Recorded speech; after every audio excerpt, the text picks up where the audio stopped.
Albayan Radio presents The Life of Prophet Muhammad, peace be upon him, presented by Nedal Ayoubi. Bismillah, alhamdulillah, wassalatu wassalamu ala rasulillah, wa ala alihi wa sahbihi wa man wala. Assalamu alaikum, dear brothers and sisters, and welcome back to our classes on the Seerah, the life of the Prophet Muhammad sallallahu alayhi wasallam. We have reached our 24th class, and today we will discuss the events that happened after the Battle of Khaybar, which happened in the beginning of the 7th year after Hijrah, until Fathu Makkah, which happened in Ramadan of the 8th year after Hijrah. So my dear brothers and sisters, the main events we will discuss is Umratul Qada, the missed Umrah, or the Umrah of compensation, and also we will discuss the Battle of Mu'tah and also the Battle of Dhatul Salasil bi'idhnillahi ta'ala.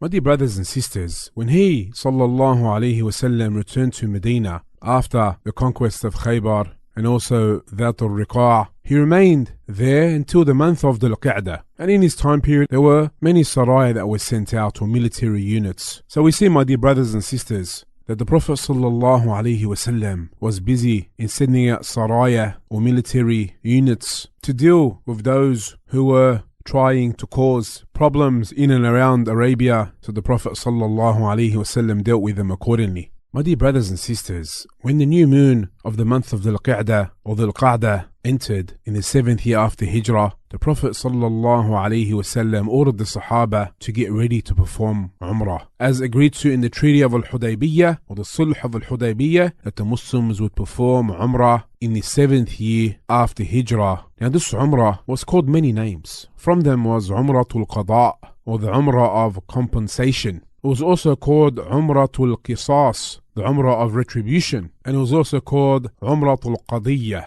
So the Prophet sallallahu alaihi wasallam left Medina along with his companions radiyallahu anhum, heading for Mecca. Now the Muslims, my dear brothers and sisters, were 2,000 in number, not including the women and children. And this 2,000 included all those who had participated in the Treaty of Al-Hudaybiyah. And the Prophet sallallahu alaihi wasallam took 60 sacrificial animals with him.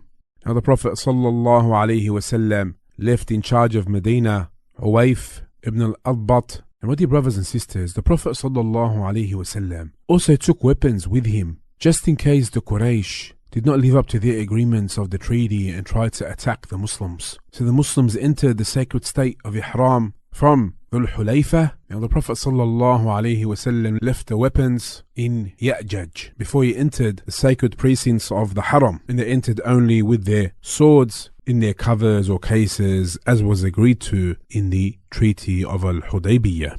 Now my dear brothers and sisters, the Meccans thought that the Muslims were weakened by the fever of Medina. As Ibn Abbas reports in Sahih al-Bukhari, when Allah's Messenger sallallahu alaihi wasallam and his companions arrived, meaning at Mecca, to perform the Umrah, the pagans said, "There have come to you a group of people who have been weakened by the fever of Yathrib," meaning Medina. The Prophet sallallahu alaihi wasallam ordered the companions to walk fast in the first 3 rounds of the tawaf around the Kaaba, and to walk between the 2 corners, meaning the Black Stone and the Yemeni corner. So as another report in Sahih al-Bukhari mentions, also narrated by Ibn Abbas, that the Prophet sallallahu alaihi wasallam hastened in going around the Kaaba and between Safa and Marwa in order to show the pagans his strength, to show the pagans the strength of the Muslims. Now as is mentioned in Bukhari, the pagans were watching the Muslims from the hill or the mountain of Qu'ayqi'an. And Ibn Abbas radiallahu anhu continued to say in Sahih Muslim, he sallallahu alayhi wasallam did not command them, meaning the Muslims, to walk quickly in all the circuits or in all the tawaf out of kindness to them. Now my dear brothers and sisters, as is found in Sahih Muslim, when the kuffar of Mecca saw the strength of the believers, they said to one another,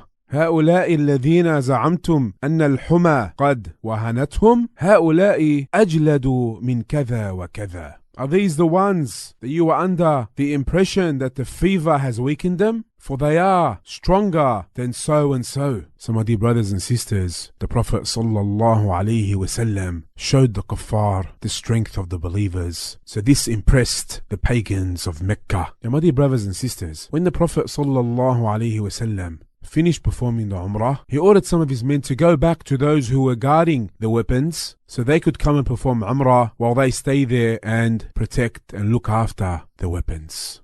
And my dear brothers and sisters, after the 3 days had elapsed, the Quraysh saw Ali radiallahu an and told him to tell the Prophet sallallahu alaihi wasallam that his time was up.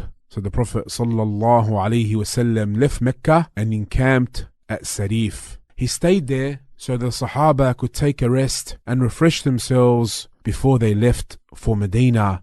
Now my dear brothers and sisters, the Prophet sallallahu alaihi wasallam, after finishing Umrah, he married Maymuna radiallahu anha. As Ibn Abbas mentions that the Prophet sallallahu alaihi wasallam married Maymuna, who was the sister of Fadl, the wife of Al-Abbas radiallahu anhuma. And he sallallahu alaihi wasallam consummated the marriage with her in Sarif, and she became the mother of the believers radiallahu anha, and a great believer she was. She was also the khala, or the maternal aunt of Abdullah ibn Abbas radiallahu an, and also Khalid ibn Walid radiallahu an. The Maymuna radiallahu anha narrated many hadith which we benefit from until this day, and she died in the year of 51 after Hijrah, and she was around 70 years old. She died in Sarif, the same location where she consummated her marriage with the Prophet sallallahu alaihi wasallam. My dear brothers and sisters, in Sahih al-Bukhari, it tells us that when the Prophet sallallahu alaihi wasallam was leaving Mecca after completing the Umrah, a young girl came out calling, Ya Am, oh my uncle, oh my uncle. And this was the daughter of Hamza, the uncle of the Prophet sallallahu alaihi wasallam, and also the brother of the Prophet sallallahu alaihi wasallam, through rida'a, or through breastfeeding. Now it's been mentioned that the daughter of Hamza's name was Umara, and she wanted to go to Medina with the Prophet sallallahu alaihi wasallam and the Muslims.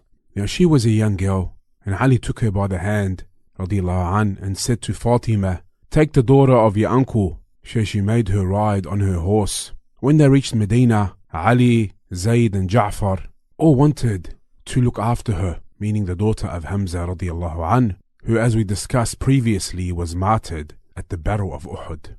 Ali radiallahu an said, I took her, for she is the daughter of my uncle. Ja'far said, she is the daughter of my uncle, and my wife is her khala, or her maternal aunt. Zayd radiallahu an said, she is the daughter of my brother, meaning Hamza. Now on that, the Prophet sallallahu alaihi wasallam gave her to her khala, to her maternal aunt, meaning the wife of Ja'far, and said, Al-khalatu bimanzilati al-um. The khala, the maternal aunt, is of the same status as the mother. He sallallahu alaihi wasallam then said to Ali, Anta minni wa ana mink. You are from me and I am from you. And then he sallallahu alaihi wasallam said to Ja'far, Ashbahta khalqi wa khuluqi. You resemble me in appearance and character. And then he said to Zayd radiyallahu an, Anta akhuna wa maulana. You are our brother and our freed slave. Now Ali radiyallahu an then said to the Prophet sallallahu alaihi wasallam, Ala tatazawwaju binta Hamza? Won't you marry the daughter of Hamza? The Prophet sallallahu alaihi wasallam then said, Innaha ibnatu akhi min al-rada'ah. She is the daughter of my foster brother, or my brother through breastfeeding. And we discussed this when we discussed the wet nurses of the Prophet sallallahu alaihi wasallam in our first few lessons on the Seerah of the Prophet Muhammad sallallahu alaihi wasallam. My dear brothers and sisters, in the beginning of the 8th year after Hijrah, Zainab, the daughter of the Prophet sallallahu alaihi wasallam, passes away at the age of around 30 years old. And as we discussed previously, she was his eldest daughter. My dear brothers and sisters, the Prophet sallallahu alaihi wasallam loved her a great deal, and he would often praise her. And her husband Abu al-As radiallahu an died in the 12th year after Hijrah during the Khilafah of Abu Bakr. And she had 2 children, one of them Umama, who later on would go on to marry Ali radiallahu an after Fatima radiallahu anha passed away.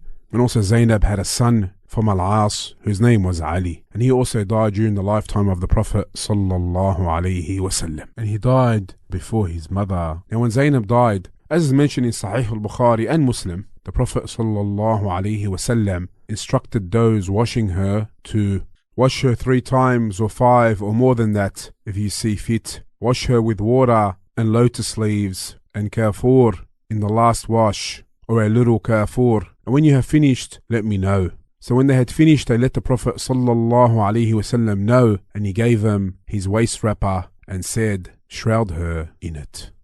My dear brothers and sisters, in the month of Jumada al-Ula, in the 8th year after Hijrah, the Ghazwa of Mu'tah took place.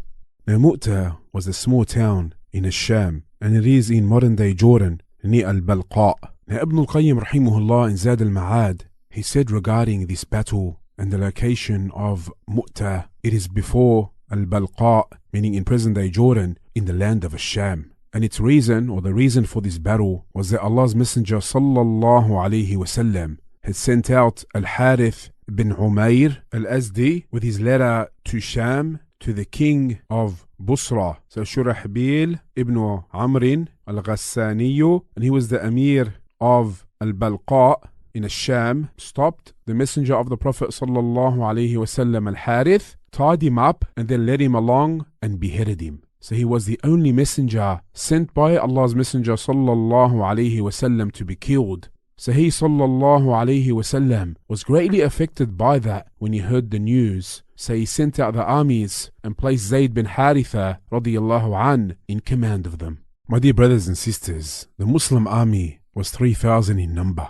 The Prophet sallallahu alaihi wasallam appointed Zayd bin Haritha as the commander of the army, but he also instructed that if he is killed, then Ja'far bin Abi Talib will replace him radiyallahu an. And if he is killed, then Abdullah ibn Rawaha radiyallahu an will take over. And this is mentioned in Sahih al-Bukhari, and some reports then mention that the Prophet sallallahu alaihi wasallam said, and if Abdullah ibn Rawaha is also killed, then let the Muslims choose their leader. Now my dear brothers and sisters, when the army was ready to leave, the Prophet sallallahu alaihi wasallam himself went some distance with them to bid them farewell. At that moment, Abdullah ibn Rawaha began to cry. When the people asked him the reason, he said, by Allah, it is not the love of this world, nor the longing for your company. Rather, I have heard the Prophet sallallahu alaihi wasallam recite an ayah from the book, meaning the Quran, which says, وَإِن مِّنكُمْ إِلَّا وَارِدُهَا كَانَ عَلَى رَبِّكَ حَتْمًا مَّقْضِيًّا. And there is not one of you but will pass over it, meaning the hellfire, a decree that is binding upon your Lord. And this is ayah 71 of Surah Maryam. Abdullah ibn Rawaha continued to say, now I don't know how I'll deal with the situation when I arrive there. The Muslims then said to him, may Allah be with you, may He repel evil from you and return you safe. In reply, Abdullah ibn Rawaha recited some poetry. But I ask the merciful pardon and forgiveness, and a wide open wound, discharging blood, or a deadly lance, thrust from a zealous warrior, that pierces the bowels and the liver, so that men will say when they pass by my grave, Allah guide him, a fine fighter was he did well. Then Abdullah ibn Rawaha farewelled the Prophet sallallahu alaihi wasallam and also recited some poetry to him. And when the Prophet sallallahu alaihi wasallam heard this from him, he said to him, وَأَنْتَ فَثَبَّتَكَ اللَّهُ يَا ابْنَ رَوَاحَةَ. And you, may Allah keep you firm, Ya ibn Rawaha. And Allah did keep him firm, as we will see. He will die as a shaheed, as a martyr, radiyallahu an. So the Prophet sallallahu alaihi wasallam marched out with them until they reached Thaniyat al-Wada', and then he farewelled them and said to them, أوصيكم بتقوى الله وبمن معكم من المسلمين خيرا. Fear Allah and be kind to the Muslim soldiers going with you. Defeat in the name of Allah whoever disbelieves in Allah. Do not be treacherous or kill a child, a woman, an old man, or a secluded worshipper in his solitude. Do not cut a tree or a palm tree, and do not destroy a building.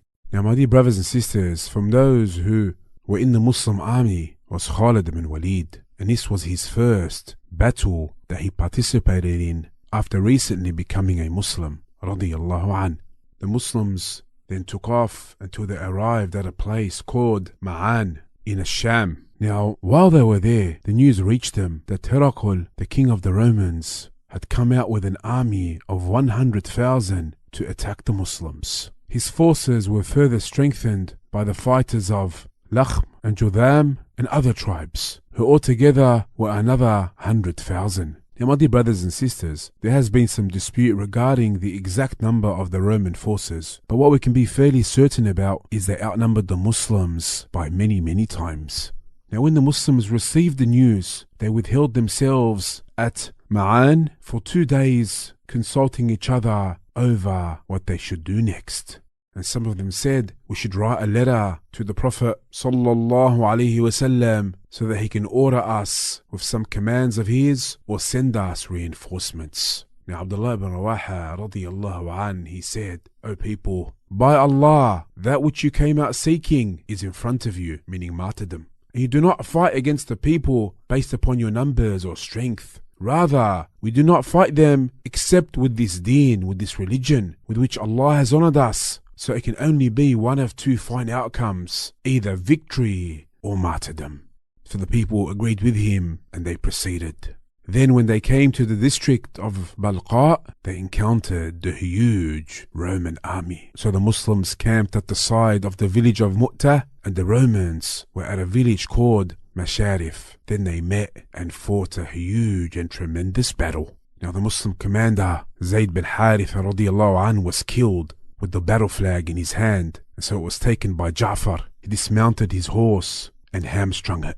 He then fought against the enemy until he was killed. And this has been mentioned in the Sunan of Imam Abi Dawood, rahimahullah, and was declared Hasan by Shaykh al-Albani, rahimahullah. My dear brothers and sisters, in Sahih al-Bukhari, Ibn Umar radiyallahu anh said, so we looked for Ja'far ibn Abi Talib, and we found him amongst those killed, and we found 90 odd wounds upon his body from thrusts or stabbings of spears and from arrows. And also in another narration it mentions none of them, meaning the wounds, were upon his back, radiyallahu an. And some reports as well mention, my dear brothers and sisters, that Ja'far radiyallahu an was holding the standard of war or the flag by his right hand until it was severed. Then he held it by his left hand until it was severed. Then he held it between his shoulders until he was killed. He was 33 years old, radiyallahu an, and Allah rewarded him with 2 wings in paradise, allowing him to fly about as he wished. And Ibn Umar radiyallahu an used to greet the son of Ja'far, saying to him, greetings of peace be upon you, O son of the one with 2 wings, radiyallahu an. So then Abdullah ibn Rawaha took the flag and leadership, and he hesitated slightly. Then he went on with determination and he fought until he was killed, radiyallahu an.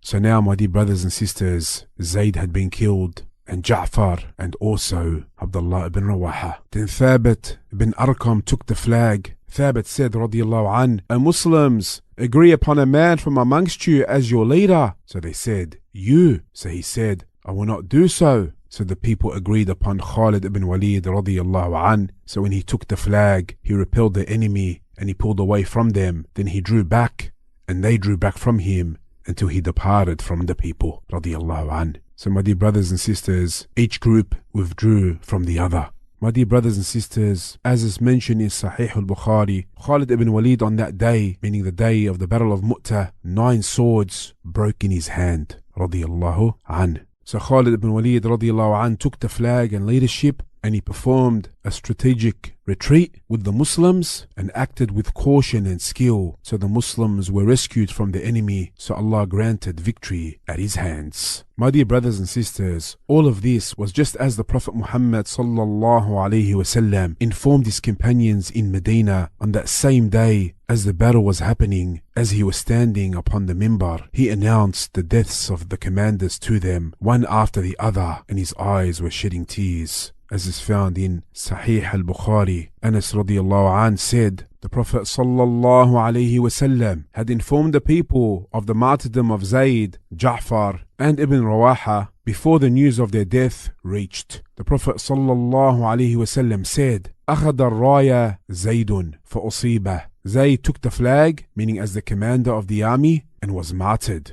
ثم أخذ جعفر فأصيبه. Ja'far took it and was martyred. ثم أخذ ابن رواحة فأصيبه. And then Ibn Rawaha took it and was martyred. Now, my dear brothers and sisters, as the Prophet sallallahu alaihi wasallam was informing the companions of this, his eyes were shedding tears. He then said sallallahu alaihi wasallam, حتى أخذ الراية سيف من سيوف الله حتى فتح الله عليهم. Then the flag was taken by a sword from amongst the swords of Allah, meaning Khalid ibn Walid, and Allah made them, meaning the Muslims, victorious. Now, my dear brothers and sisters, despite the loss of these great companions radiyallahu anhum, during the battle of Mu'tah, only 12 Muslims were martyred. As for the enemy, it's not known exactly how many were killed, but it was certainly a large number. And the martyrs of Mu'tah, my dear brothers and sisters, have a high station before Allah subhanahu wa ta'ala. For the Prophet sallallahu alaihi wasallam said, I wouldn't be happier, or he said, they wouldn't be happier if they were with us now, as is found in Sahih al-Bukhari. And my dear brothers and sisters, in Medina, the Prophet sallallahu alaihi wasallam was very upset about the death of his cousin Ja'far. And Ja'far's sons were brought to the Prophet sallallahu alaihi wasallam. The Prophet sallallahu alaihi wasallam comforted them, and he also ordered that their heads be shaved. He also supplicated for them when their mother Asma bint Umays came to remind him of them being orphans. He sallallahu alaihi wasallam then said to her, are you afraid of poverty? وَأَنَا وَلِيُّهُمْ فِي الدُّنْيَا وَالْآخِرَةِ. Well, I am their caretaker in this world and the next, as is found in the Musnad of Imam Ahmad, which Sheikh Ahmad Shakir declared as being authentic, rahimahullah. And my dear brothers and sisters, there are also reports that tell us that when the news of Ja'far's death came to the Prophet sallallahu alaihi wasallam, he said, prepare food for Ja'far's family, for something has happened that will engage them, or some affair has happened that will engage them, as is also found in the Musnad of Imam Ahmad and also in the Sunan of Ibn Majah, which Shaykh Albani rahimahullah declared as being Hasan. My dear brothers and sisters, Ibn Kathir rahimahullah, he says in Al-Fusul fi Seerah al-Rasul, then despite the great number of the enemy and the small number of the Muslims in comparison to them, only a few Muslims were killed. He then continued to say, rahimahullah, so the Muslims returned and Allah protected them from the evil of the disbelievers, and all praise and thanks for favors are for Him. And this battle was a preparation for the battles against the Romans that came after it and struck terror in the enemies of Allah and His Messenger. My dear brothers and sisters, not too long after the Muslims had returned from the battle of Mu'tah in the month of Jumada al-Thaniya, in the 8th year after Hijrah, the Prophet sallallahu alaihi wasallam heard that a group from Quda'a had began to assemble their forces to organize an attack on Medina. Now the Prophet sallallahu alaihi wasallam called for Amr ibn al-As, who as we mentioned had just recently become Muslim, and he informed him that he would like him to lead an army of around 300 men to deal with these people. And my dear brothers and sisters, this group from Quda'a were made of a few tribes such as Bali, Udra, and Banu Qayn. Now Amr's mother was from the tribe of Bali, and it was hoped that they would act softly towards Amr. Now when he reached the waters which were known as As-Salasil, and that's why this battle was known as Sariyatu That Salasil, Amr found out that the enemy were quite strong. So he sent Rafi' ibn Makith al-Juhani to the Prophet sallallahu alaihi wasallam requesting reinforcements. So the Prophet sallallahu alaihi wasallam sent him another 80 men, and some reports mention there were 200 men from the Muhajirin and Ansar. Among them was Abu Bakr and Umar radiyallahu an, under the leadership of Abu Ubaidah ibn al-Jarrah radiyallahu an. So Amr and the Muslim army attacked the enemy until they entered the territory of Banu Bali, and when the Muslims launched an attack on the enemy, they fled, and then the Muslims returned to Medina. And my dear brothers and sisters, during the return journey, Amr radiallahu an experienced a wet dream during a very cold night. But he did not perform ghusl, rather he performed tayammum, drawing inspiration from the ayah in Surah An-Nisa, ayah 29. وَلَا تَقْتُلُوا أَنفُسَكُمْ إِنَّ اللَّهَ كَانَ بِكُمْ رحيما. Do not kill yourselves. Verily Allah is very kind or merciful upon you. Then he led the Muslims in prayers, and when the Prophet ﷺ heard of it, he did not say anything granting it approval, as is found in the Sunan of Imam Abi Dawood and others, which Shaykh Al-Albani rahimahullah declared as being sahih. With that we conclude. Insha'Allah, in our next lesson we will discuss Fath Makkah, or the conquest of Makkah. Wallahu a'lam, wa sallallahu ala nabiyyina Muhammad wa ala alihi wa sahbihi wa sallam. Wassalamu alaikum wa rahmatullahi wa barakatuh.